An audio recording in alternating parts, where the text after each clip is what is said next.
स्वागतम स्वागतम सुस्वागतम। आईएसएमपी वेलफेयर।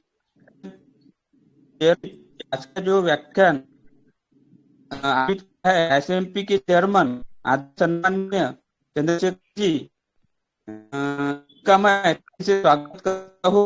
और ये कार्यक्रम लेक्चर में जुड़े हुए सभी आईएसएमपी के सम्माननीय सदस्य पदाधिकारी और सभी अतिथियों का मैं गांधी व विनोबा जी की कर्मभूमि रही वर्धा नगरी से एडवोकेट तामराज बोरकर आईएसएमपी एग्जीक्यूटिव काउंसिल आज आप सभी को नमन अभिवादन और आप सभी का स्वागत करता हूँ। आज का जो वेबिनार रखा हुआ है वो है भारतेंदु हरिश्चंद्र हिंदी सेवा समिति द्वारा हिंदी की ज्योति इन्होंने जलाई आप बुझने ना दे और मुंशी प्रेमचंद 143वीं और पंडित चंद्रधर शर्मा गुलेरी 140वीं जयंती, मानव अधिकारों के लिए अभय कलम के अमर कथाकार, पत्रकार, निबंधकार, शिक्षक प्रेमचंद्र की आज बहुत जरूरत है। इस विषय पर हम हमारे साथ में जुड़े हुए आदरणीय श्री राजेंद्र सिंह गहलोत साहब है, संपादक प्रकाशक Singh printing press Shahdol MP. ये हमारे साथ में प्रमुख अतिथि वक्ता के रूप में हमारे से जुड़े हुए हैं। मैं इनसे गुजारिश करूंगा कि वो मुंशी प्रेमचंद्र जी के जीवन पर अमूल्य मार्गदर्शन करे। आदरणीय श्री राजेंद्र सिंह गहलोत साहब जी। वर्तमान के साहित्यकारों ने प्रेमचंद की कृतियों का जब भी विश्लेषण किया, वाद विमर्श एवं विशेष विचारधारा के रंगीन चश्मे लगाकर किया, या फिर उनकी रचनाओं को महज तत्कालीन ग्रामीण जगत की प्रभावशाली चित्रण करने वाली रचनाएं माना, जबकि वस्तुतः प्रेमचंद की अधिकांश रचनाएं मानव अधिकारों की बात करती हैं तथा आम व्यक्तियों के हक के लिए संघर्ष कर रहे हैं। गुलाम भारत में प्रेमचंद जब साहित्य सृजन कर रहे थे, उस वक्त देशवासियों का सर्वप्रथम अहम अधिकार स्वराज्य प्राप्ति का था। एक और लोकमान बाल गंगाधर तिलक स्वराज्य प्राप्ति का उद्घोष करते हुए कह रहे थे, स्वराज्य हमारा जन्मसिद्ध अधिकार है और इसे मैं लेकर रहूंगा। दूसरी ओर प्रेमचंद ने स्वराज्य प्राप्ति के जन्मसिद्ध अधिकार हेतु संघर्षरत होते हुए जुलूस, यह मेरी मातृभूमि है, सुहाग की साड़ी, दुनिया का सबसे अनमोल रतन, पत्नी से पति, कातिल अनुभव, आदर्श विरोध, तवान, समर यात्रा, जेल आदि जैसी कहानियां लिखी, जिनमें स्वाधीनता संग्राम के प्रति आह्वान तथा विदेशी वस्तुओं को त्याग कर स्वदेशी वस्तुओं को अपनाने की आवाज बुलंद की गई थी। इन कहानियों में से कई कहानियां अंग्रेज सरकार ने जब्त भी की थी। प्रेमचंद का मूल नाम धनपत राय श्रीवास्तव था। शिक्षा विभाग में अंग्रेज सरकार की सरकारी नौकरी करते हुए धनपत राय ने नवाब राम के छद्म नाम से सन 1908 में अपना पहला कहानी संग्रह सोजे वतन शीर्षक से जमाना प्रेस कानपुर से प्रकाशित करवाया, जिसमें अनमोल रतन कहानी सहित 5 कहानियां संग्रहित थी। सोजे वतन यानी देश का दर्द। उस समय वे उर्दू में लिखते थे, अतः इस कहानी संग्रह में संग्रहित कहानियां भी उर्दू भाषा में लिखी गई थी। अंग्रेज सरकार ने छानबीन कर पता लगा लिया कि यह कहानी संग्रह किसने लिखा है। अंग्रेज कलेक्टर के यहाँ धनपत राय की पेशी हुई। अंग्रेज कलेक्टर ने अत्यंत क्रोधित होते हुए उन्हें चेतावनी दी कि खैर बनाओ कि अंग्रेजी अमलदारी में हो, सल्तनत मुगलिया का राज जमाना नहीं है, वरना तुम्हारे हाथ काट दिए जाते, तुम बगावत फैला रहे हो। अमृत राय द्वारा संपादित सोजे वतन के हिंदी संस्करण की भूमिका से लिया है। धनपत राय अपनी नौकरी का ख्याल करते हुए चुप रहे, लेकिन धनपत राय के इरादे को जरा सी भी आंच नहीं लगी और तभी उर्दू अखबार जमाना के संपादक दया नारायण निगम ने नवाब राय के स्थान पर उन्हें प्रेमचंद के नाम से लिखने की सलाह दी और तभी उनके नए नाम प्रेमचंद का जन्म हुआ तथा वह प्रेमचंद के नाम से लिखने लग गए। प्रेमचंद का जन्म बनारस के समीप लम्ही गांव में हुआ था तथा प्रेमचंद के जीवन का अधिकांश भाग ग्रामीण जगत में बीता था। उनने तत्कालीन ग्रामीणों एवं किसानों की जिंदगी को करीब से देखा था। ग्रामीण किसानों की दयनीय दशा का चित्रण तथा उनके अधिकारों के प्रति संघर्ष उनकी अधिकांश रचनाओं में स्पष्टता दृष्टिगोचर होता है। उनके जीवन काल में ग्रामों में जमींदारी प्रथा प्रचलित थी। गरीब किसान जमींदारों के शोषण से त्रस्त थे। सन 1920 में जमींदार प्रथा के खिलाफ पूरे उत्तर भारत में आंदोलन हुए।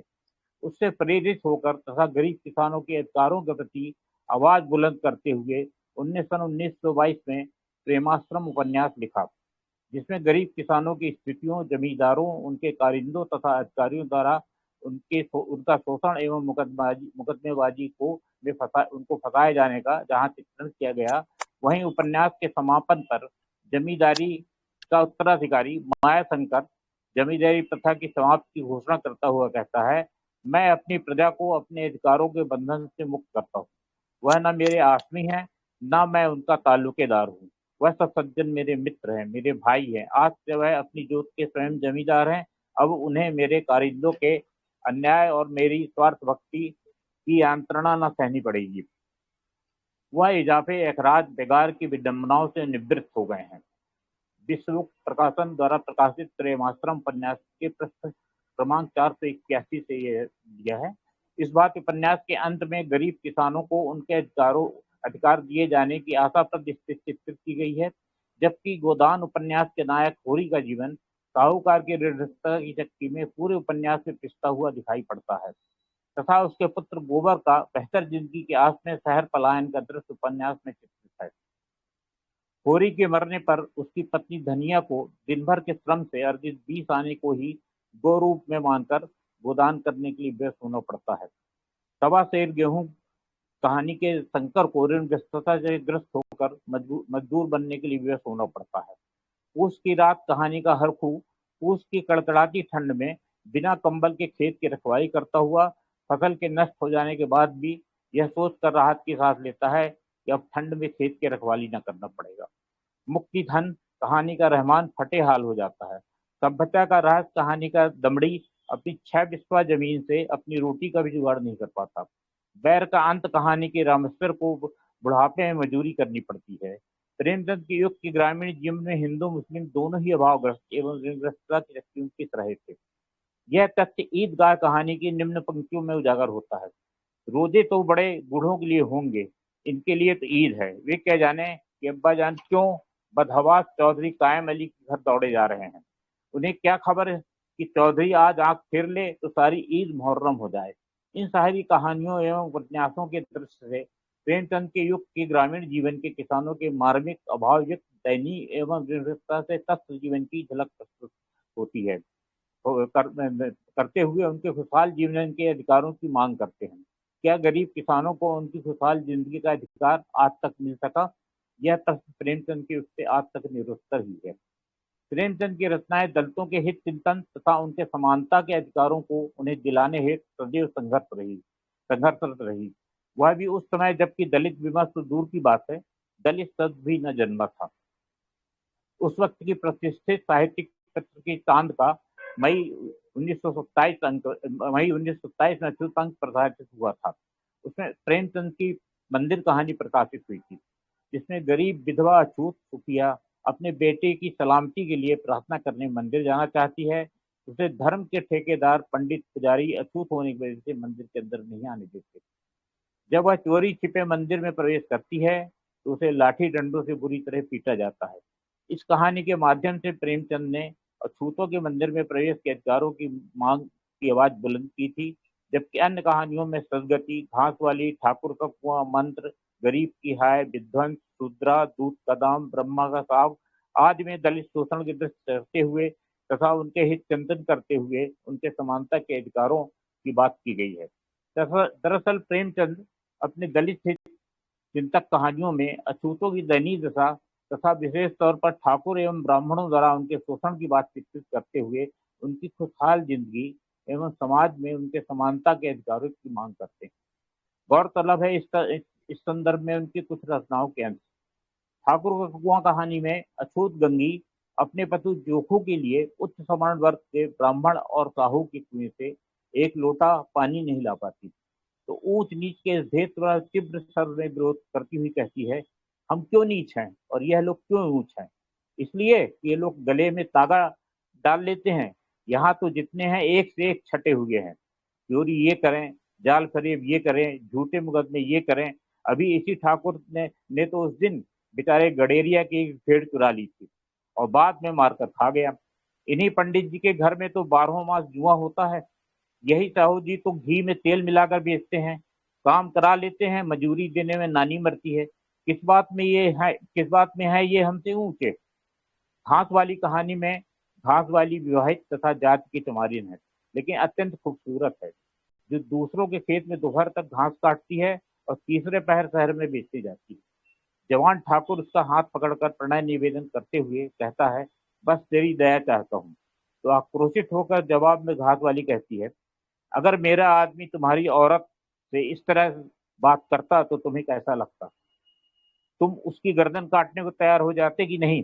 बोलो, क्या समझते हो कि महावीर चमार है तो उसकी देह में लहू नहीं है? उसे लज्जा नहीं है? अपनी मर्यादा का विचार नहीं है? मेरा रंग रूप तुम्हें भाता है? क्या घाट के किनारे मुझसे कहीं सुंदर औरतें नहीं घूमा करती? मैं उनके तलवों की बराबरी नहीं कर सकती। तुम उनमें से किसी से क्यों नहीं दया मांगते? क्या उनके पास दया नहीं है? मगर तुम वहां नहीं जाओगे, क्योंकि वहां जाते तुम्हारी छाती टहलती है। मुझसे दया मांगते हो इसलिए ना कि मैं चमारिन हूँ, नीच जात हूँ, और नीच जात की औरत जरा सी घुड़की धमकी या जरा सी लालच से तुम्हारी मुट्ठी में आ जाएगी। कितना सस्ता सौदा है, ठाकुर हो ना? ऐसा सस्ता सौदा क्यों छोड़ने लगे? सदगति पंडित घासीराम द्वारा अछूत दुखी के शोषण की कहानी है, जिसमें पंडित घासीराम उससे दिन भर बिगाड़ कराने के बाद उसे कुछ भी खाने को नहीं देते। उसके शोषण को देखकर गांव का गोड़ चिखुरी कहता है, कुछ खाने को मिला कि काम ही कराना जानते हैं, जाके मांगता क्यों नहीं? दुखी, कैसा बात करते हो चिखुरी? बाभन की रोटी हमको पचेगी? चिखुरी, पचने को पच जाएगी, पहले मिले तो। मूछों पर ताव देकर भोजन किया और आराम से सोए। तुम्हें लकड़ी फाड़ने का हुक्म लगा दिया, जमींदार भी खाने को कुछ देगा, हाकिम भी बिगाड़ लेता तो थोड़ी बहुत मजूरी देता है, यह उनसे भी बढ़ गए, उस पर धर्मात्मा बनते हैं। उपरोक्त कहानियों के संवाद जहां उच्च वर्ग द्वारा दलितों के शोषण के दृश्य चित्रित करते हैं, वहीं दलितों द्वारा आक्रोशित होकर इस असमानता एवं शोषण के खिलाफ तीव्र स्वर में आक्रोश के स्वर भी बुलंद करते हैं, वह भी विशेष तौर पर स्त्री पात्रों द्वारा। लेकिन प्रेमचंद अपनी रचनाओं में सिर्फ दलितों के शोषण एवं असमानता की ही बात नहीं करते, बल्कि दलितों के जागरण तथा उन्हें ससम्मान स्थापित करने की भी बात करते हैं। गोदान उपन्यास में पंडित माता दीन द्वारा दलित वर्ग की सिलिया के यौन शोषण से आक्रोशित सिलिया के 60 वर्षीय पिता हरखू द्वारा पंडित माता दीन के मुंह में हड्डी ठूस कर उसे ब्राह्मण से चमार बनाने का, उस युग में दलित जागरण का जो दृश्य उपन्यास के फलक पर प्रेमचंद चित्रित करते हैं, उतने साहस का दृश्य तो वर्तमान में भी कहीं नहीं दिखाई पड़ता। इतना ही नहीं, प्रेमचंद के बहुचर्चित उपन्यास रंगभूमि का नायक दलित सूरदास है, जिसका सभी सम्मान करते हैं। रानी जाह्नवी दलित सूरदास के अंतिम समय पर उसके पैरों पर सिर रखकर फूट फूट कर रोती है।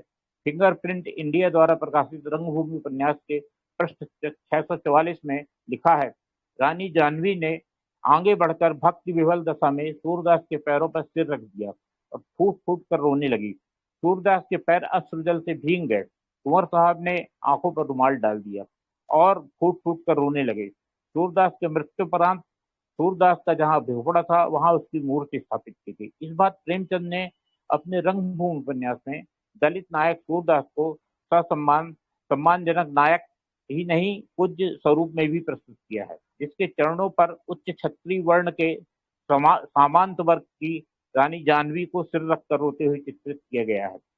उसके बाद भी विडंबना यह है कि भारतीय दलित साहित्य अकादमी द्वारा सन 2004 में सिर्फ इसलिए रंगभूमि उपन्यास को दलित विरोधी मानकर उसकी प्रतियां जलाई गई, उसमें दलित सूरदास का उस युग में प्रचलित जाति नाम यथावत लिखा गया था, जबकि उस युग में दलित शब्द जन्मा ही नहीं था, तथा वर्तमान के दलित उस युग में स्वयं अपने को भी उस युग में प्रचलित जात नाम से ही संबोधित करते थे। फिर दलित साहित्य अकादमी द्वारा उपन्यास में सूरदास का उस युग में प्रचलित जाति नाम का यथावत लिखना क्यों कर दलित विरोधी एवं अपमानजनक लगा? क्या इससे प्रमाणित नहीं होता कि वर्तमान के दलित साहित्यकार अतीत को वर्तमान के चश्मे से निहार कर जमकर सवर्ण वर्ग से प्रचुर लेने को तत्पर है?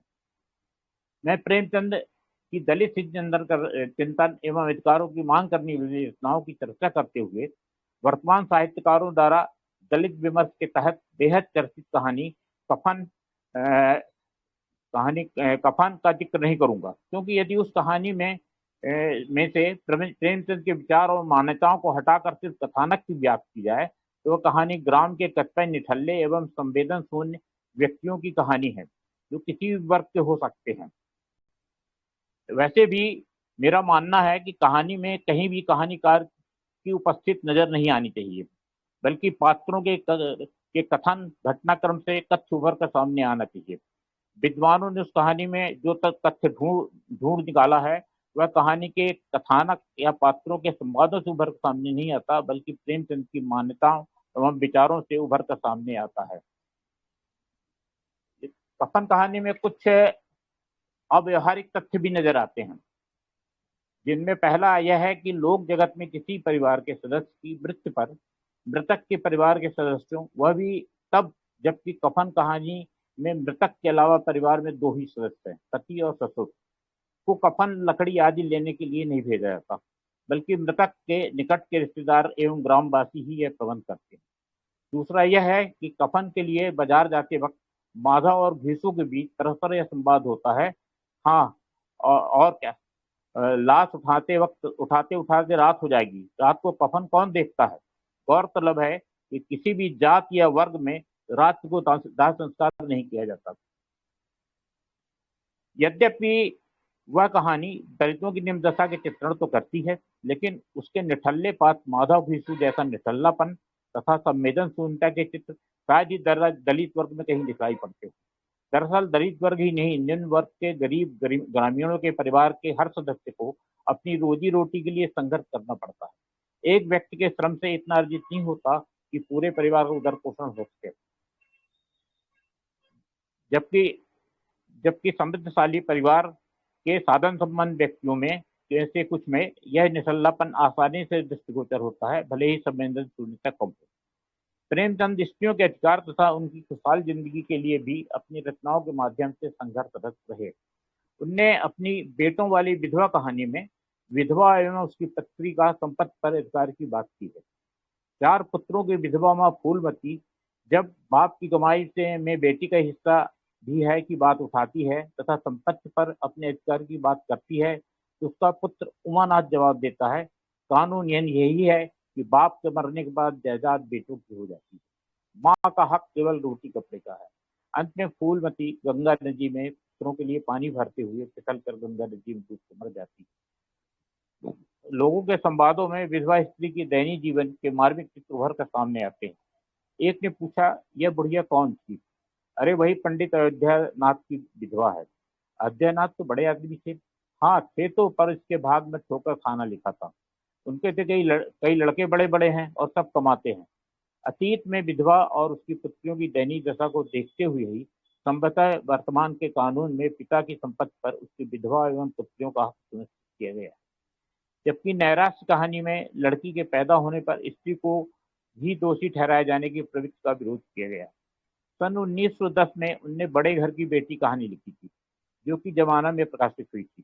कहानी में बड़े घर की बेटी आनंदी जहां देवर द्वारा अपने ऊपर खड़ाओं के प्रहार से आक्रोशित होकर देवर की शिकायत अपनी पत्नी से करती है, वहीं इस बात पर घर का बंटवारा होते देखकर देवर को क्षमा कर दोनों भाइयों को मिलाप भी कराती।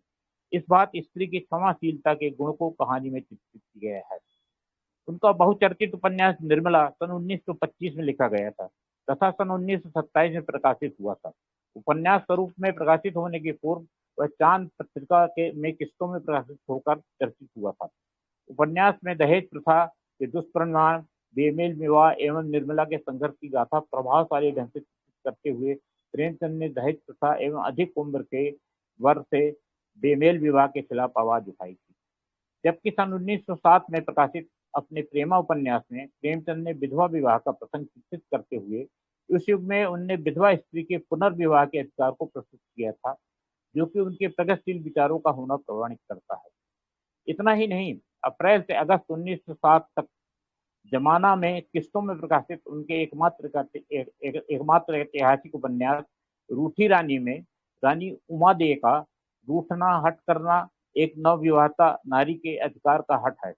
जिसमें सुहाग रात में रानी उमा दे सुहाग से पर राव मालदे का इंतजार करती रहती है और उसका पति राव मालदे सुरा एवं नृत्यांगनाओं की महफिल में डूबा रहता है तथा शोक चंचल दासी वारिली से रास रंग करता रहा है। इस भांति नवविवाहित रानी उमादे अपने अधिकारों के हनन के प्रति आक्रोशित होकर ताउम्र राव मालदे को क्षमा न कर सकी।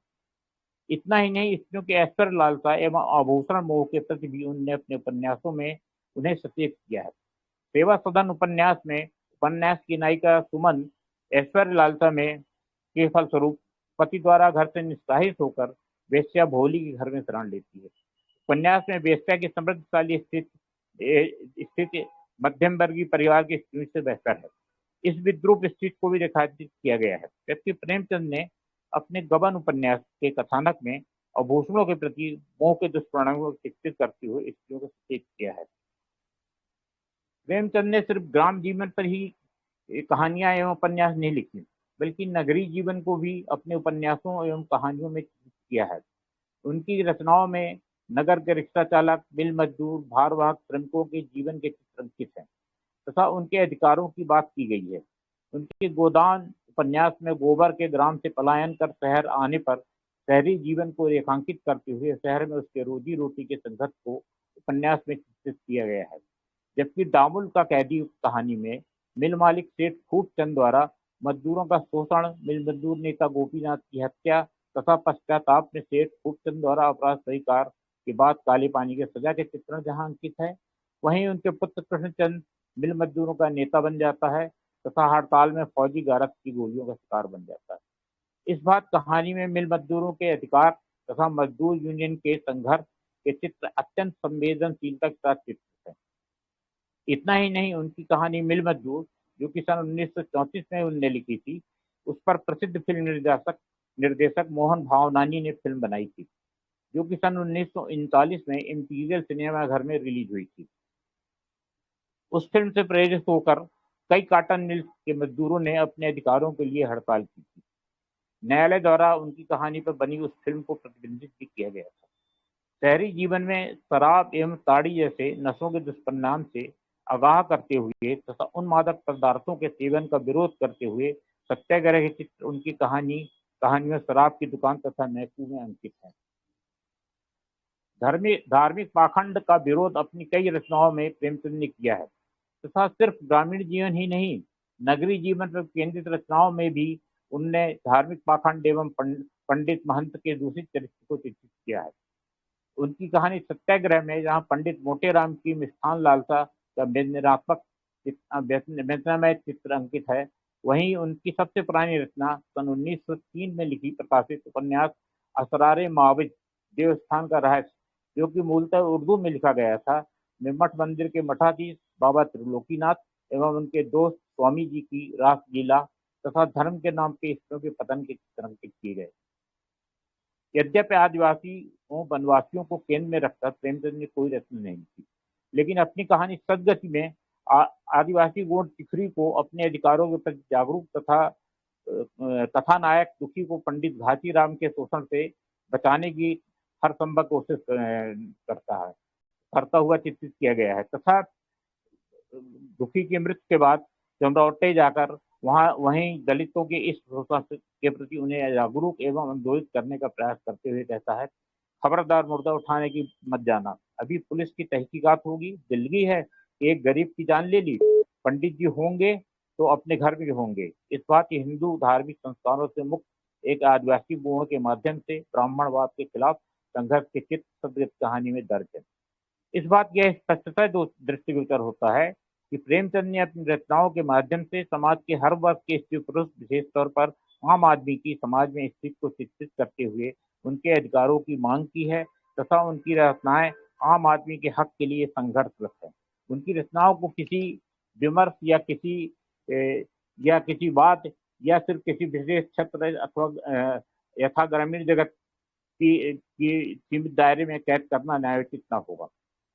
प्रेमचंद ने सन 1818 में प्राइमरी स्कूल के शिक्षक पद पर नियुक्त हुए थे तथा कई पदोन्नति के बाद वे डिप्टी इंस्पेक्टर बन गए, लेकिन महात्मा गांधी के असहयोग आंदोलन में योगदान देते हुए उन्हें अपनी नौकरी से त्याग कर दे दिया। संभवतः उन्हें अंग्रेज सरकार की नौकरी करते हुए अपनी स्वतंत्रता के अधिकारों का हनन होता हुआ प्रतीत हुआ होगा। जबकि बतौर पत्रकार उन्होंने माधुरी, जागरण तथा हंस जैसी प्रतिष्ठित पत्रिकाओं का संपादन किया तथा उन पत्रिकाओं में भी स्वाधीनता प्राप्त के अधिकारों की अलग जगह रखा।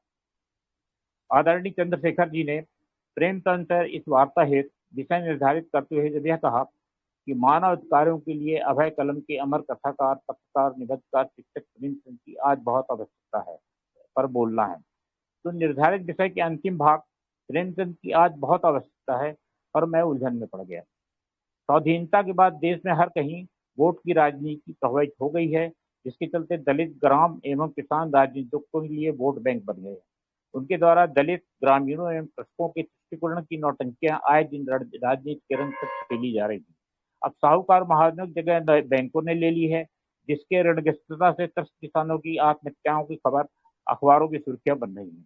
इतना ही नहीं, चतुर बिचौलिए अपढ़ दलित एवं कृषकों के नाम पर फर्जी ऋण हासिल कर मौज कर रहे हैं तथा अपढ़ दलित एवं कृषक न्याय के लिए दर दर भटक रहे हैं।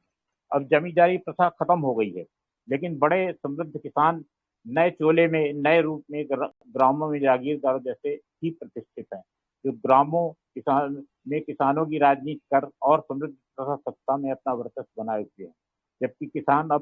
जबकि गरीब किसान अब कृषक मजदूर बन गए हैं, जिनके पास अपनी खुद की जमीन भी नहीं है। दूसरी ओर कृषक हित एवं ग्राम विकास की सरकारी योजनाओं का लाभ बड़े किसान उठा रहे हैं।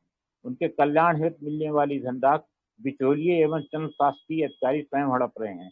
इन सब परिस्थितियों में निसंदेह निष्पक्ष एवं निर्भीक कलम के सिपाही प्रेमचंद की वर्तमान में बेहद जरूरत है तथा अतीत के इस संदर्भ की रचनाएं कमोबेश वर्तमान में भी प्रासंगिक हैं। लेकिन प्रश्न यह खड़ा होता है कि क्या आज के साहित्यिक परिवेश में वर्तमान के साहित्यकारों को प्रेमचंद की जरूरत है? वर्तमान में अपना अलग खेमा बना चुके दलित साहित्यकार उसे ही दलित साहित्य मानते हैं जो दलित द्वारा दलितों के लिए ही लिखा गया हो। इस बात वे अपने लेखन को जहां एक और सीमित दायरे में कैद करते हैं, वहीं दूसरी ओर उन्हें बर्दाश्त नहीं है कि सवर्ण वर्ग का कोई लेखक साहित्यकार दलितों के हित की बात करते हुए लेखन करे। संभवतः इसीलिए प्रेमचंद द्वारा दलितों के हित एवं अधिकारों के लिए पूरी संवेदनशीलता से लिखी गई रचनाओं का विरोध ही नहीं किया गया, बल्कि प्रेमचंद को अपमानित करने में भी उनने कोई कसर नहीं छोड़ी। उन्हें अपमानित करते हुए सामंतों के मुंशी जैसे अपमानजनक संबोधन से संबोधित किया गया। इतना ही नहीं, प्रेमचंद के जिस उपन्यास रंगभूमि में उनने दलित नायक सूरदास को महिमा मंडित करते हुए सभी वर्गों द्वारा उसे सम्मानित एवं पूज्य बताया था, उसका विरोध करते हुए दलित साहित्य अकादमी द्वारा उसकी प्रतियां दिलाई गई। ये सब स्थितियां देखते हुए एक स्वाभाविक प्रश्न खड़ा होता है कि अतीत के दलित हित चिंतक प्रेमचंद की क्या वर्तमान के दलित एवं दलित साहित्यकारों को जरूरत है? वर्तमान साहित्य जगत में विशेष तौर पर प्रगतिशील साहित्य, जिसके समर्थक प्रेमचंद जी थे, कि वर्तमान लेखकों की गुटबाजी, दंगल, अखाड़ेबाजी का जो आलम है, उस पर राजकिशोर ने कथा देश के मार्च 2002 के अंक में पृष्ठ 74 पर लिखा था। जो वास्तविक लेखक हैं, उन्हें भी एक दूसरे की पुख्ता फजीहत करते, टांग खींचते, कई बार आपस में गुस्सा होते, खासतौर पर अल्कोहल के प्रभाव शुरू होने के बाद पाया जाता है और अंत में यह घोषणा करते हुए पाया जाता है कि अमुक तो लेखक ही नहीं है। एक अन्य कथन में कहा गया, एक लेखक दूसरे लेखक का कार्टून बनाता है तो दूसरा लेखक पहले लेखक की रचनाओं में ऐसी खामियां ढूंढ निकालता है जो वहाँ है ही नहीं। किसी की शिखा खींच ली जाती है तो किसी की मस्जिद ढहा दी जाती है। धोतियां झंडों की तरह फहराती हैं और पतलूनों में न जिप लगाई जाती है न बटन। क्या वर्तमान के ऐसे साहित्यों के माहौल में प्रेमचंद का आगमन उचित होगा? इतना ही नहीं, प्रेमचंद द्वारा स्थापित साहित्यिक पत्रिका हंस के भूतपूर्व संपादक स्वर्गीय राजेंद्र यादव ने अपने एक संपादकीय में लिखा था, आज हमें प्रेमचंद के भूत से मुक्त होना पड़ेगा। ऐसा लिखने में उनका क्या मंतव्य था, समझ में के बाहर है। क्या वे चाहते थे कि वर्तमान में साहित्य के पाठकों को अब अतीत के प्रेमचंद एवं उनकी रचनाओं को पढ़ने की इच्छा दरकिनार कर उन्हें एवं वर्तमान के लेखकों को पढ़ना चाहिए? मुझे याद नहीं आता कि विगत 20 वर्षों में हंस का कोई दृष्टांत पूरी तरह से प्रेमचंद पर केंद्रित होकर प्रकाशित हुआ हो। यहाँ तक कि प्रेमचंद जयंती पर भी हंस का कोई अंक उन पर पूरी तरह से केंद्रित होकर शायद ही प्रकाशित हुआ हो। जबकि राजेंद्र यादव के जीवनोपरांत उनपे केंद्रित हंस का विशेषांक प्रकाशित हो चुका है।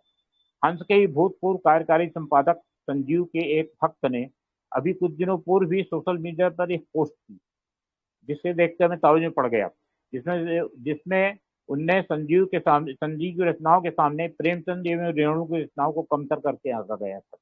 हंस में समालोचक हंस में प्रकाशित यदाकदा प्रकाशित होने वाले एक प्रतिष्ठित समालोचक ने अभी कुछ समय पूर्व ही एक पुस्तक प्रकाशित कराई है, जिसमें प्रेमचंद के प्रथम कहानी संग्रह सोजे वतन को कभी भी अंग्रेज सरकार द्वारा जब्त न की जाने की बात साबित करने का प्रयास किया गया, जबकि प्रेमचंद के पुत्र अमृत राय ने सोजे वतन के हिंदी संस्करण की पुस्तक की भूमिका में अप्रैल 1961 में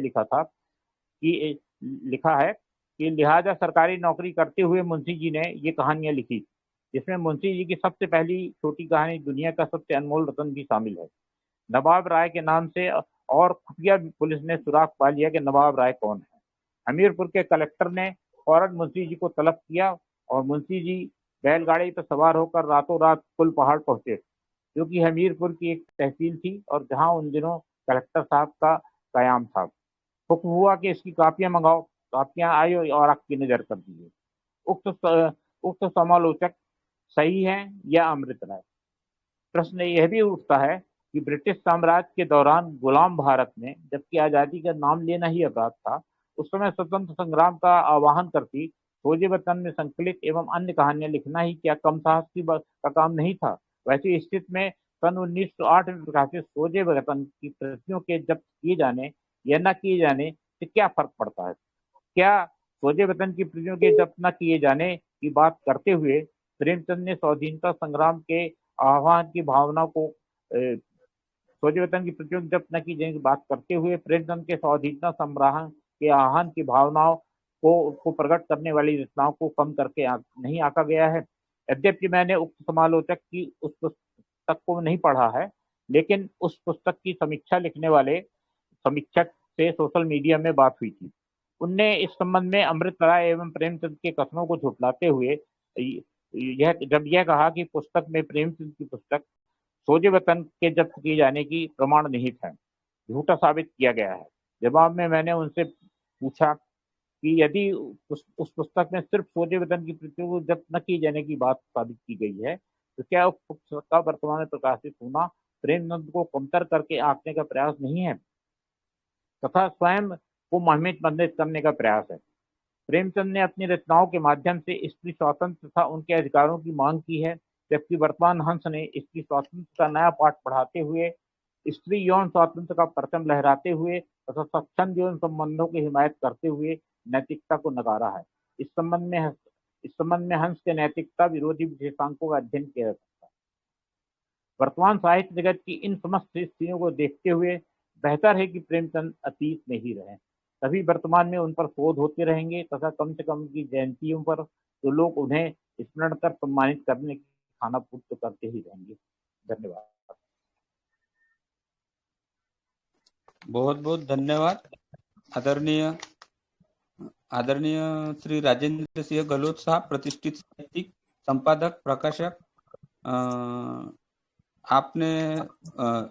आपने मुंशी प्रेमचंद जी के बारे में, व्यक्तित्व के बारे में सविस्तर जानकारी और मार्गदर्शन हम सभी को रखा, इसलिए मैं आईएसएमपी वेलफेयर चेयर की तरफ से आपका और आप सभी का, प्रमुख अतिथियों का मैं आभार व्यक्त करता हूँ। और हमारे साथ में अभी दूसरे प्रमुख अतिथि वक्ता के रूप में डॉक्टर लवलेश दत्त, प्रधानाचार्य, senior secondary school Bareilly, Uttar Pradesh से जुड़े हुए हैं। मैं उनसे गुजारिश करूंगा कि और आमंत्रित करता हूँ उन्हें कि पंडित चंद्रशेखर शर्मा गुलेरी साहब के विषय में आप उनकी 140वीं जयंती की उपलक्ष्य में बातचीत की शैली में कहानी लिखकर पाठकों से सीधे जुड़ने वाले गुलेरी का कोई विकल्प है, इस विषय पर उनके व्यक्तित्व के बारे में हम सबको आदरणीय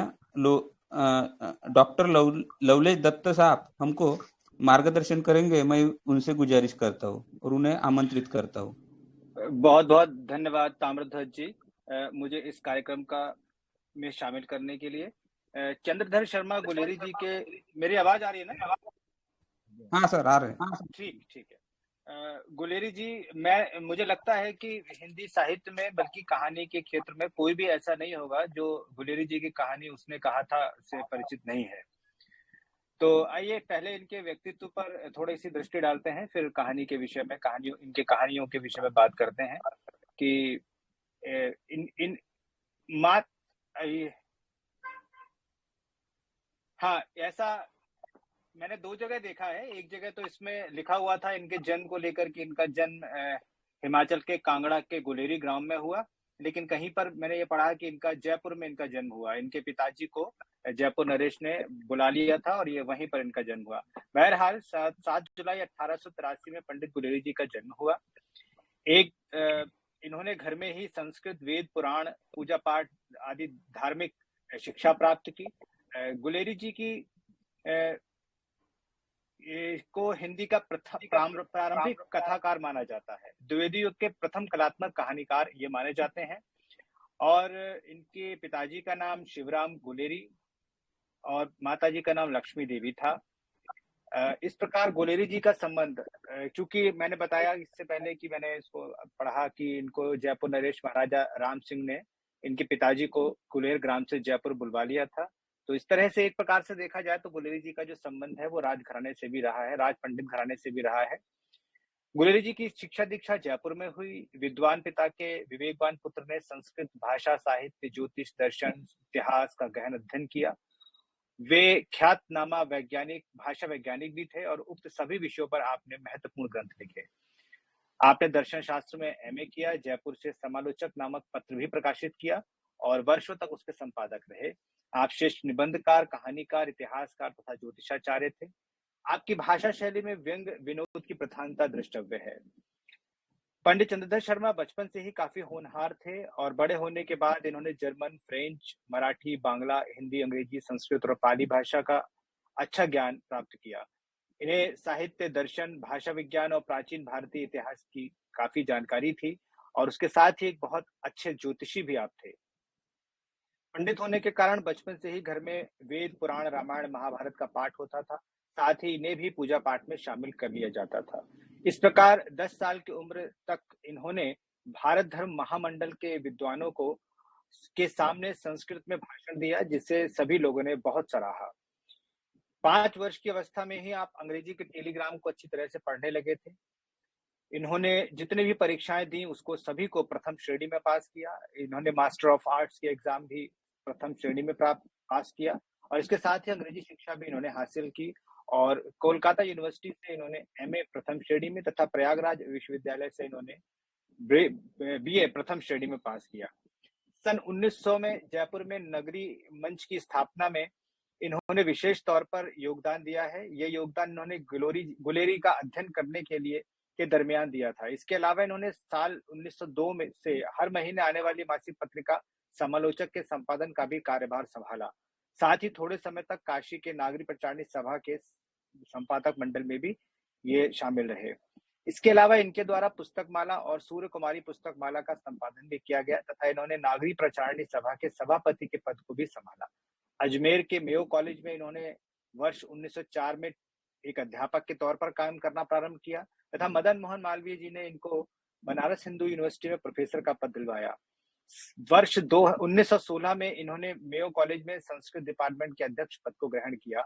हालांकि इसी दरमियान इनके परिवार में विभिन्न लोगों की दुर्घटनाएं भी हुई। इनकी जो सबसे अधिक प्रसिद्धि है वो कहानी को लेकर के है। उसने कहा था कहानी, लेकिन इन्होंने निबंध भी लिखे हैं, इसलिए लोग इन्हें प्रसिद्ध निबंधकार भी कहते हैं क्योंकि इनके द्वारा लगभग 90 से अधिक निबंध लिखे गए। वर्ष 1903 में जब जयपुर से जैन वैद्य के जरिए समालोचक प्रकाशित हुआ तो उसमें ये संपादक के तौर पर कार्य करने लगे और सही प्रकार से इन्होंने समालोचक पत्रिका में अपने निबंध और अपनी टिप्पणी लिखना आरंभ की। इनके द्वारा लिखे गए निबंध में मुख्य तौर पर इतिहास, दर्शन, धर्म, मनोविज्ञान और पुरातत्व संबंधी वस्तुएं होती थी। पंडित चंद्रधर शर्मा जी के जो प्रमुख निबंध हैं वो इस प्रकार है: शैशुनाग की मूर्तियां, देवकुल, पुरानी हिंदी, संगीत, कछुआ धर्म, आंख, मोरेसी मोही, कुंठा। और इन्होंने कविताएं भी लिखी हैं जिनमें प्रमुख रूप से एशिया की विजयदशमी, भारत की जय, वेनाक, वर्ण, अहिताग्नि, झुकी कमान, स्वागत, ईश्वर से प्रार्थना, कविता संग्रह और इनकी कहानियां जो है सामान्यतः उसने कहा था तो उनकी बहुत प्रसिद्ध कहानी है, लेकिन उसके अलावा दो और कहानियां इनकी मिलती हैं, सुखमय जीवन और बुद्धू का कांटा।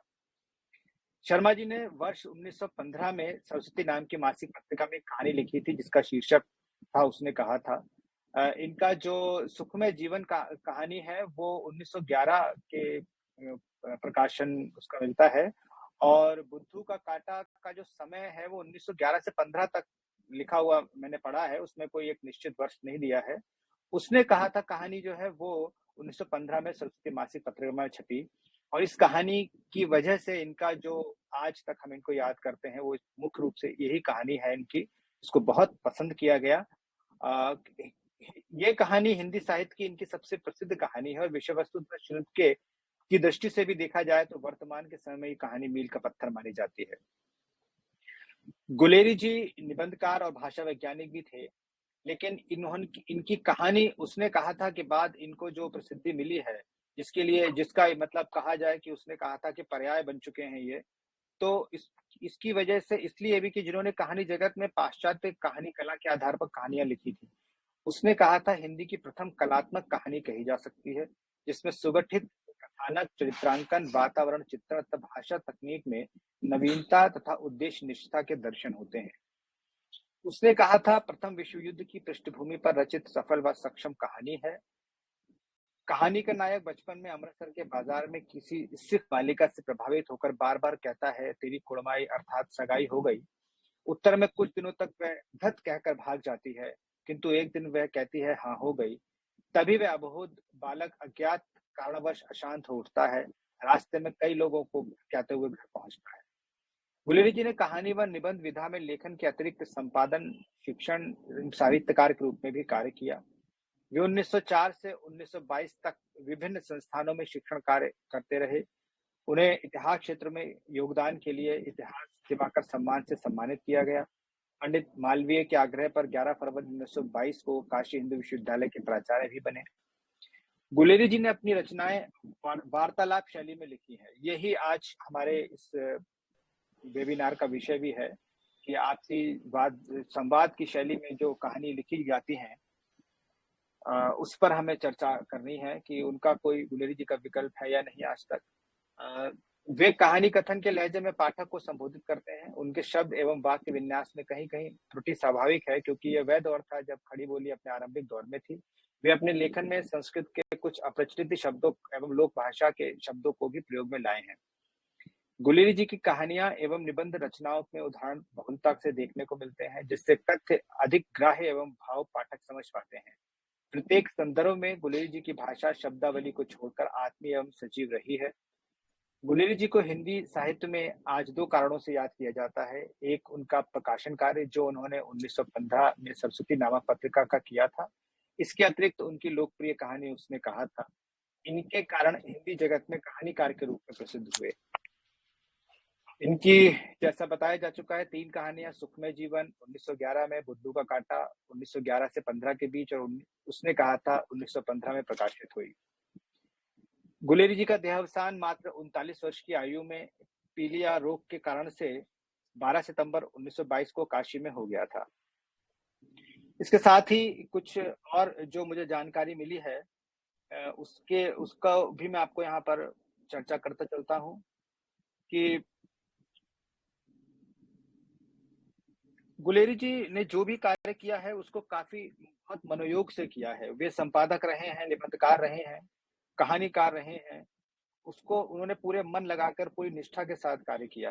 पूरे मनोयोग से समालोचक ने अपने निबंधों और टिप्पणियां देकर उसे जीवंत बनाए रखा। इनके निबंधों के अधिकतर विषय इतिहास, धर्म, दर्शन, मनोविज्ञान रहे हैं। एक बहुमुखी प्रतिभा संपन्न सरस्वती पुत्र चंद्रधर शर्मा गुलेरी का अपने गांव गुलेर के प्रति काफी आकर्षण था। गुलेरी जी के पिता जी ने इनका विवाह हरिहरपुर निवासी कवि रैणा की पुत्री पद्मावती से लगभग 20-22 वर्ष की अवस्था में किया था। इस आकांक्षा से कि उनके उत्तराधिकारी ग्राम को छोड़कर मारवाड़ी ना बन जाएं, गुलेरी जी के पिता शिवराम जी महाराज ने जयपुर राज्य द्वारा प्रदत्त जागीर को भी अस्वीकार कर दिया। गुलेरी जी के पिता का देहावसान के पश्चात हर वर्ष छुट्टियां बिताने गुलेर आया करते थे। गुलेरी जी ने जब लिखना शुरू किया तो अपने साथ गांव का अन्योन्याश्रित संबंध दिखाकर गुलेर से गुलेरी उपनाम को धारण किया। इस प्रकार गुलेरी जी ने अपने नाम के साथ साथ अपने गांव गुलेर का नाम भी सदैव के लिए साहित्य संसार में अमर कर दिया। गुलेरी जी अपने भाई बहनों से बहुत प्रेम करते थे। उन्हें सभी भाई बहन बड़ा भाऊ या ज्येष्ठ कहकर पुकारते थे। आदर्श पुत्र और सफल गृहस्थ, विनोद प्रिय, आडंबरहीन और प्रदर्शन शून्यता इनके व्यक्तित्व में शामिल थी। वे कथनी और करनी में दृढ़ थे। वचनबद्धता तो जैसे उनकी नस नस में रची थी। मित्रों के लिए तो वे कल्पतरु थे और उनके प्रत्येक कार्य में हाथ बटाते थे। स्वयं को उन्हें साहित्य प्रकाशन से अर्थ प्राप्ति या यश कमाने का कोई लालच नहीं था। वे दूसरों के प्रेरणा स्रोत रहे। हिंदी के साहित्याकाश के ध्रुव चंद्रधर शर्मा गुलेरी जी की कहानी उसने कहा था, कलात्मकता की दृष्टि से आदित्य कहानी घोषित की गई। गुलेरी जी की कहानियां कला के विकास के सिंहद्वार हैं। प्रभाव व प्रेरणा और साहित्यिक उद्वेलन की दृष्टि से इनका एकांत स्वतंत्र स्थान तो है ही, अतः ऐतिहासिक दृष्टि से गुलेरी जी की कहानियों का पृथक रूप से अध्ययन, अनुशीलन एवं विवेचन विश्लेषण अपना अलग मूल्य रखता है। गुलेरी जी की कहानियों में हिमाचली लोक साहित्य की प्रासंगिकता दृष्टिगत होती है। उनकी अमर कहानी उसने कहा था में जहां तहां हिमाचली बोली के आंचलिक शब्द मोतियों की तरह पिरोए गए हैं। इनकी कहानियों में जो शब्द मिलते हैं वो कुछ इस प्रकार हैं: कुड़माई, सुथने, सालू, झटका, सिगड़ी, बूटे, बाड़ी, 10 घुमा, लाड़ी, होरा, पंक्चर, पट्टी, ओबरी, हाड़, हुड़, ओए, हैं, लाड़ा आदि अनेक शब्द हैं।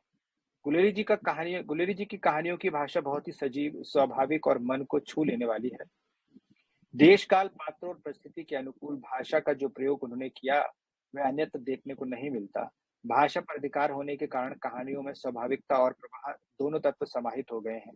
शैली के व्यापक प्रकाश में भी गुलेरी जी ने अपनी कहानियों के निर्माण में उदारता बरती है। बुद्धू का काटा कहानी का चरमोत्कर्ष मनोभावों के परिप्रेक्ष्य में गुरुतर है। भाषा और शैली की तरह गुलेरी जी की कहानियों में सफल कथोपकथनों की सृष्टि हुई है। उनके ये कथन हृदय पर अमिट छाप छोड़ने वाले हैं। उनकी कहानियों में यथा तथा हिमाचली लोक एवं भाषा बोली का चित्रण है। उनकी कहानियों में अनुभूति की अंतः सलीला गहरी संवेदना बनकर अवस्थित है। यही कारण है कि कहानीकार ने विभिन्न संयोगों और घटनाओं का सहारा लेकर कहानियों को एक निश्चित लक्ष्य तक पहुंचाया है और अंत में सामाजिक आदर्शों की प्रतिष्ठा की है। कहा जा सकता है कि गुलेरी जी की कहानियां कथा विन्यास, चरित्र चित्रण, भाषा शैली, उद्देश्य कथन एवं हिमाचली लोक साहित्य की दृष्टि से अद्वितीय हैं। उनका प्रभाव चिरस्थायी होता है और बार बार पढ़ने पर भी वे सदैव ताजगी लिए हमारे समक्ष उपस्थित होती हैं। नित नई है, इनकी अमरता सदैव बनी रहेगी। ये गुलेरी जी के विषय में जो जानकारी मैं जुटा पाया और जो मैं ज्ञात कर पाया वो मैंने आपके समक्ष रखा। जो विषय है उसमें यह है कि बातचीत की शैली में कहानी लिखकर कई लेखकों ने ऐसा प्रयास किया है कि बातचीत की शैली में कहानी को आगे बढ़ाने का प्रयास किया। लेकिन यहाँ एक मुख्य बात ये भी है कि जो प्रेम कहानी का जो आदर्श प्रस्तुत करती है, आजकल प्रेम कहानी के नाम पर जो कुछ हमारे सामने आ रहा है, हम लोग जो पढ़ रहे हैं, देख रहे हैं, उसको देखा जाए तो गुलेरी जी की कहानी जो है बिल्कुल गंगा सी पवित्र नजर आती है। और मैं समझता हूँ कि हिंदी साहित्य में उसने कहा था कि बराबर की टक्कर पर कोई भी प्रेम कहानी नहीं है और ना लिखी गई है और मुझे नहीं लगता कि आगे भी लिखी जाएगी। अनूठे और अद्भुत लेखक हैं चंद्रधर शर्मा गुलेरी जी। उसने कहा था कि माध्यम से उनको जब तक हिंदी साहित्य रहेगा तब तक उन्हें याद किया जाता रहेगा।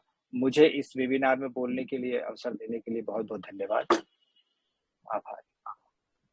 एक जानकारी बहुत देना बहुत चाहूंगा धन्यवाद। अगर अनुमति दें तो। गुलेरी जी ने जी 3 जी कहानियां लिखी थी। गुलेरी जी ने 6 कहानियां लिखी थी।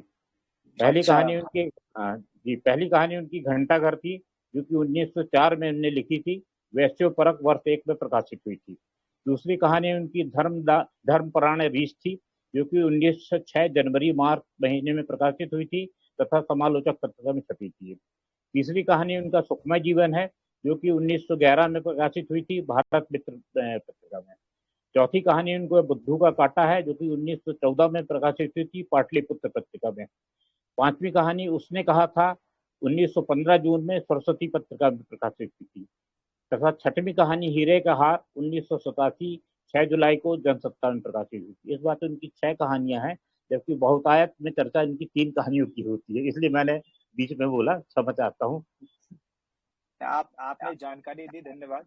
मेरे जो सीमित स्रोत्र हैं उनसे मुझे 3 कहानियों का पता चला था, लेकिन नहीं, बहुत धन्यवाद, आपने मेरे ज्ञान में वृद्धि की।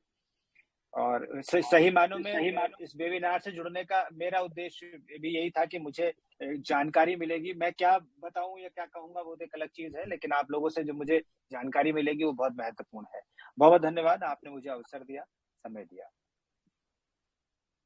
बहुत बहुत धन्यवाद डॉक्टर लवलेश दत्त साहब। आपने पंडित चंद्रशेखर, हाँ सर, पंडित चंद्रधर शर्मा गुलेरी जी का चरित्र है, आप इसको हाँ सुधारें। हाँ हाँ, और आपसे एक गुजारिश करना है कि इस आज के इस कार्यक्रम की अध्यक्षता हमारे आदरणीय डॉक्टर लक्ष्मीकांत पांडे जी, जो भारतीय हरिश्चंद्र हिंदी सेवा समिति के निदेशक हैं और नवनिकष के संपादक हैं, उनको आप अध्यक्षीय संबोधन के लिए आमंत्रित करें, तत्पश्चात हाँ इस सर, कार्यक्रम को समापन की ओर ले जाएं। धन्यवाद। ठीक है सर, बहुत बहुत धन्यवाद आदरणीय चंद्रशेखर साहब। और अभी मैं हमारे सीनियर लक्ष्मीकांत पांडे साहब, भारतीय केंद्र सेवा समिति संपादक निष्कर्ष निदेशक, ये साहब को मैं आमंत्रित करता हूँ अध्यक्ष के रूप में, कि आप अध्यक्ष के रूप में हमको मुंशी प्रेमचंद और चंद्रधर शर्मा गुलेरी साहब के 140वीं जयंती और चंद्र साहब के जयंती के उपलक्ष्य में अपना अध्यक्षीय मार्गदर्शन कीजिए, ऐसी मैं आपसे अनुरोध करता हूँ। आदरणीय लक्ष्मीकांत पांडे साहब, संपादक नवनिकष, भारतीय हिंदू हरिचंद्र सेवा समिति। धन्यवाद बोरकर जी। आदरणीय गहलोत जी, लवलेश दत्त जी और ISMP के निदेशक, आप लोगों ने या आप लोगों के ब्याज से आज प्रेमचंद जी को और गुलेरी जी को श्रद्धांजलि देने का अवसर हमें भी मिल गया। इसके लिए मैं चंद्रशेखर जी का आभारी हूँ। अभी बड़े विस्तार से गहलोत जी ने प्रेमचंद जी के कथा यात्रा और उनकी कथा विन्यास का विवेचन किया, और गुलेरी जी के भी साहित्य का विवेचन हुआ। ये सही है कि ये दोनों महान लेखक हैं, और हम लोग एक भ्रम पाले हैं कि हिंदी के प्रचार में सबसे बड़ा योगदान किसी जमाने में चंद्रकांता संतति और देवकीनंदन खत्री का था। ये भूल जाते हैं कि हिंदी के इस विस्तार में सबसे अधिक महत्वपूर्ण कार्य ये परवर्ती लेखकों ने, प्रेमचंद ने, या उसने कहा था जैसी कहानी के लेखक गुलेरी जी ने किया था, और उसी का परिणाम है कि हिंदी साहित्य को इतनी व्यापकता मिली। अभी संक्षिप्त जीवन परिचय लवलेश दत्त जी ने दिया। यद्यप विषय आज का कुछ और है, लेकिन विषयांतर होते रहे हैं और ये स्वाभाविक है। गुलेरी जी, उसने कहा था कि कारण जाने जाते हैं। 6 कहानियाँ शोध छात्रों के लिए है, गुलेरी जी की रचनावली भी अब तो प्रकाशित हो गई है और उसमें सभी सम्मिलित हैं, उनका सारा लेखन सम्मिलित है। पुरानी पुस्तकों में 3 ही कहानियों का नाम आता है और उसमें भी ये लिख करके आता है कि तथा 2 अन्य कहानियां, माने उनको महत्व हिंदी साहित्य के इतिहास लेख को नहीं दिया, उसने कहा था को ही आधार मानकर उनका वर्णन विवेचन हुआ। एक महत्वपूर्ण बात, गुलेरी जी के पहले हिंदी कहानी हिंदी प्रदेश के परिवेश और वहाँ के समाज तक सीमित थी। गुलेरी जी ने उसको एक तो अंतर प्रादेशिक रूप दिया। अमृतसर से कहानी शुरू हुई और पंजाबी बोली और हिमाचली बोली के शब्द खूब धड़ल्ले से आए, वहाँ के संस्कार आए। और एक बड़ी बात गुलेरी जी ने की कि शायद गुलेरी जी पहले रचनाकार हैं हिंदी के जिन्होंने वैश्विक संदर्भ का संस्पर्श किया।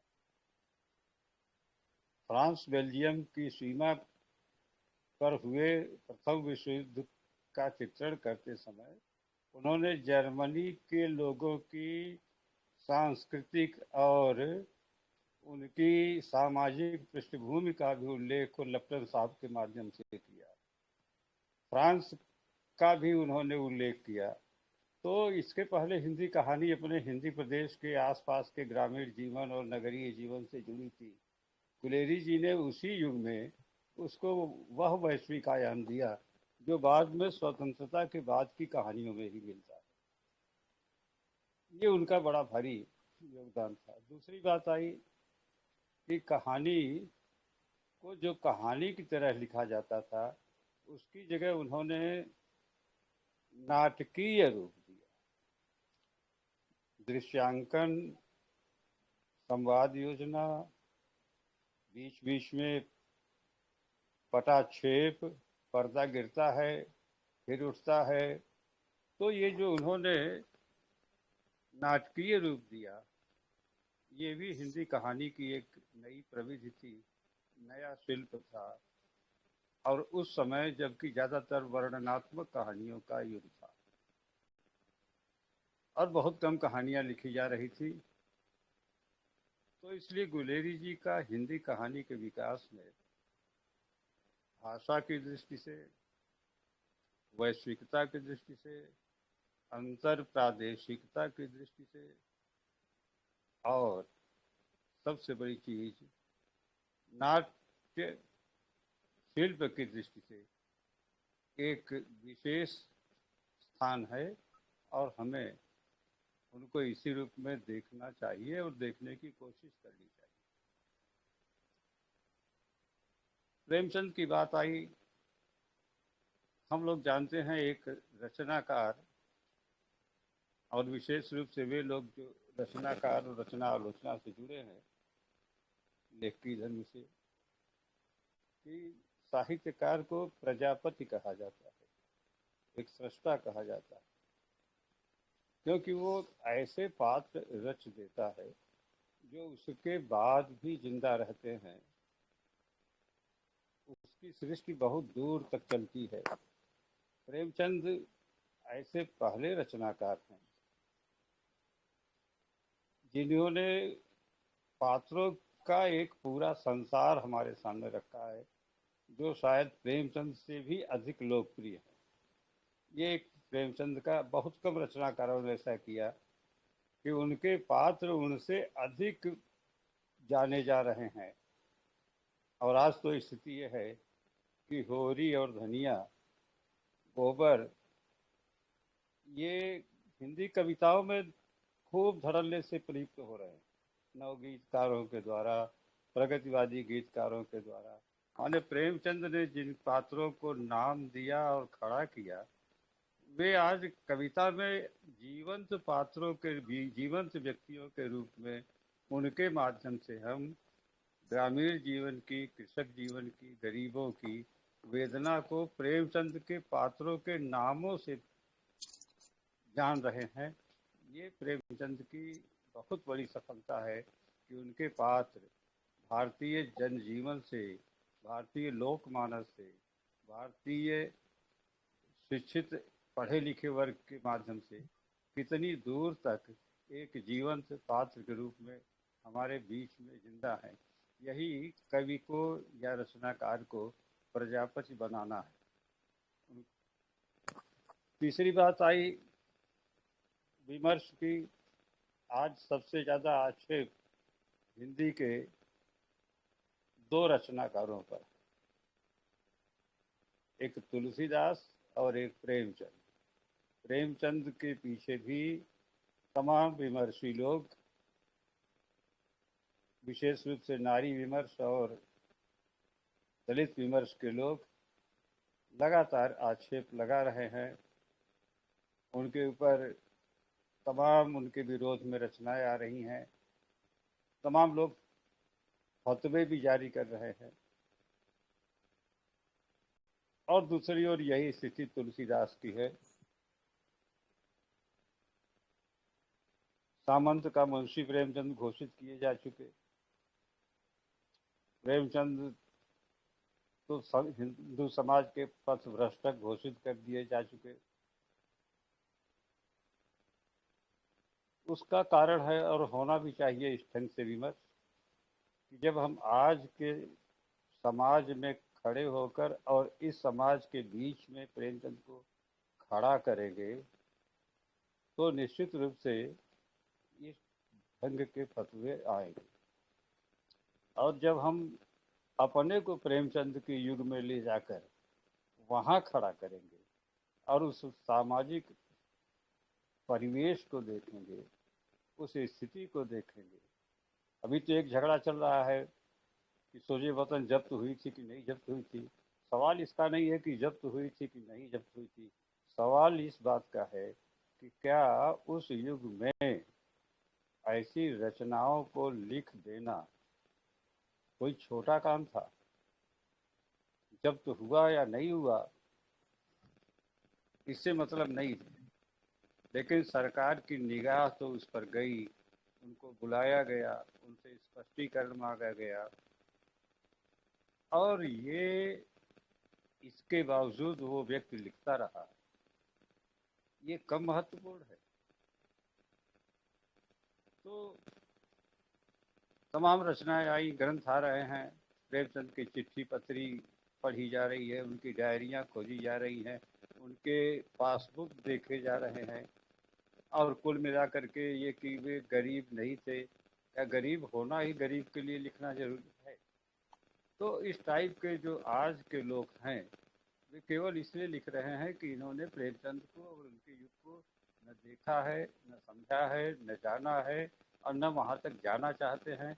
वे प्रेमचंद को अपने आज के मध्यम वर्गीय और कस्बाई परिवेश में पढ़ने की कोशिश कर रहे हैं, और ये हिंदी आलोचना के लिए बहुत खराब स्थिति है। राजन सिंह गहलोत जी तो आलोचक हैं, उनके लेख लगातार मिलते रहते हैं और हम लोग बड़े पुराने संबंध हैं। वे देखते होंगे कि आज की जो रचनाएं उनके सामने आ रही हैं, आज जो नए नए ग्रंथ उनको पढ़ने को मिल रहे हैं, उनमें क्या पात्रों के साथ जीने वाले लेखक हैं जो इतना जिए हों कि उनके पात्र उनसे भी बड़े हो गए हों। प्रेमचंद के पात्र तो प्रेमचंद से बड़े हैं। प्रेमचंद को अगर लोग भूल भी जाएंगे तो उनके पात्रों को नहीं भूल पाएंगे। लेकिन क्या आज के रचनाकार ऐसे प्रजापति हैं कि उनकी सृष्टि उनसे भी बड़ी निकल जाए, उनको शाश्वतता मिल जाए, उनको लोग पहचाने? वे लोग क्योंकि रचना में जब तक रचनाकार रहेगा तब तक वह रचना शाश्वत नहीं होगी। रचना का अस्तित्व तभी है जब रचनाकार अपने को अपने चरित्र में डाल के अपने को अलग करे, उसी में समाहित हो जाए, अपने व्यक्तित्व को उसी में विसर्जित कर दे। आज की हिंदी कहानी हो चाहे हिंदी उपन्यास, रचनाकार दूर खड़े तमाशा देखते हैं, पात्र काम करते हैं, और ये बहुत अच्छी स्थिति नहीं है। रही बात संजीव की बात अभी की उन्होंने, हिंदी की मजबूरी है कि कोई भी कथाकार बनता है तो उसके सामने एक ही विकल्प होता है कि वो अपने को प्रेमचंद के बराबर खड़ा करे, प्रेमचंद के समकक्ष खड़ा करे। लेकिन खड़ा नहीं हो सकता तो उस मूर्ति को गिरा के उस जगह पर खड़ा होना चाहता है। तो ये हमारे देश की विडंबना है, आज की मनोवृत्ति है, आज की सामाजिक चेतना है कि हर आदमी इधर साहित्य में प्रेमचंद, कविता में तुलसीदास, राजनीति में गांधी जी, इनको हटाकर और इनकी जगह अपने को स्थापित करने की जो एक रिवाज, एक परंपरा चल पड़ी है, ये दुखद तो है ही, लेकिन इसका केवल एक ही उत्तर है कि हमारा लोकमानस जिसको प्रतिष्ठित कर चुका है उसको किताबों और पत्रिकाओं और सोशल मीडिया की बातों से हम पदच्युत नहीं कर सकते। हम लोगों की आज की गोष्ठी में प्रेमचंद और गुलेरी जी की स्मृति में जो ये संवाद हुआ, जो ये विमर्श हुआ, इसके लिए भारतीय हिंदी समिति की ओर से चंद्रशेखर जी ने जो प्रयास किया, करना मुझे चाहिए था लेकिन उन्होंने किया, इसके लिए मैं आप सभी विद्वानों का हार्दिक आभारी हूँ कि आप लोग इस निमंत्रण पर आए, अध्ययन किया। मैं कभी कभी चंद्रशेखर जी से भी कहता हूँ कि हमारा दुर्भाग्य है कि हम लोग बड़े अच्छे अच्छे विद्वान बुलाते हैं, लेकिन हमारे ISMP के और भारतीय हिंदी समिति के जो सदस्यगण हैं वे भी नहीं सुनते। व्याख्यान केवल 4-5 व्यक्तियों के बीच में सीमित रह जाता है और इसीलिए कभी कभी मैं उदासीन हो जाता हूँ। कई चीज़ें देख रहा हूँ, पुस्तकें, पत्रिका एक छोटी सी निकालता हूँ, लोग समीक्षाएं लिखवा के भेजते हैं, पुस्तक गायब, वक्तव्य देने आते हैं, श्रोता गायब। तो अब ऐसे में बड़ा अजीब सा लगता है कि हिंदी जगत जा कहाँ रहा है। हम कब तक प्रेमचंद को याद करेंगे, हम कब तक गुलेरी जी को याद करेंगे, और याद करेंगे तो उनके लिए अगर हम लोक को नहीं जुटा पाएंगे, समाज को नहीं जोड़ पाएंगे, तो ऐसे वक्तव्यों का लोक को क्या लाभ होगा। ये जो वक्ता आते हैं, जो परिश्रम करते हैं, बड़ा अध्यवसाय करते हैं, खोज करते हैं, हर आदमी हर विषय का विद्वान नहीं होता, तो वह इसके लिए अलग से अध्ययन करता है, लिखता है, फिर उसको लाके यहाँ आम आदमी को देता है। लेकिन हम लोगों की चिंता है कि कैसे लोग ऐसे आयोजनों से जुड़ें, कैसे उनको जोड़ा जाए, और इसीलिए कार्यक्रम दिए जाते हैं। चंद्रशेखर जी YouTube पर भी भेजते हैं कि लोग उसके माध्यम से पढ़ें, सोशल मीडिया के माध्यम से पढ़ें। आप लोग आए, आप लोगों ने अपना वक्तव्य दिया और अध्यक्षीय भाषण का जो जानकारी आप लोगों के पास है, आप लोग इसके लिए तैयार होकर आए हैं, अध्ययन किया है, उसके लिए हम आभारी हैं। और पुनः निवेदन करेंगे कि जब भी अवसर आए आप लोग हम लोगों का सहयोग करें और अपने वक्तव्य से हमारे जो श्रोता हैं, चाहे वे यहाँ उपस्थित न हों, YouTube के माध्यम से हैं, उन तक आपकी बात पहुँचे और आपके माध्यम से, आपकी बात के माध्यम से उनके मन में हिंदी के प्रति, हिंदी साहित्य के प्रति अनुराग जगे। इसी के साथ आप सबका बहुत बहुत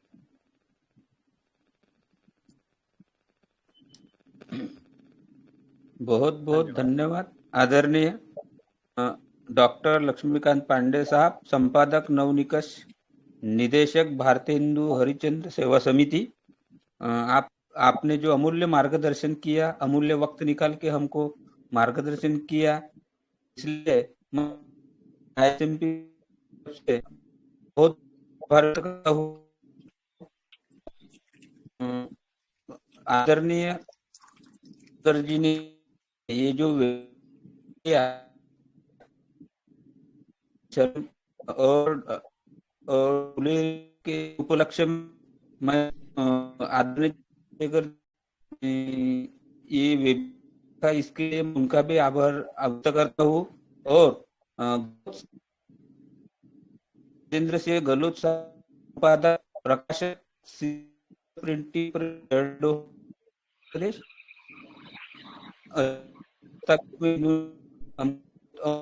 मार्ग के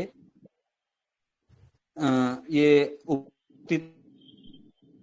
करता हूँ।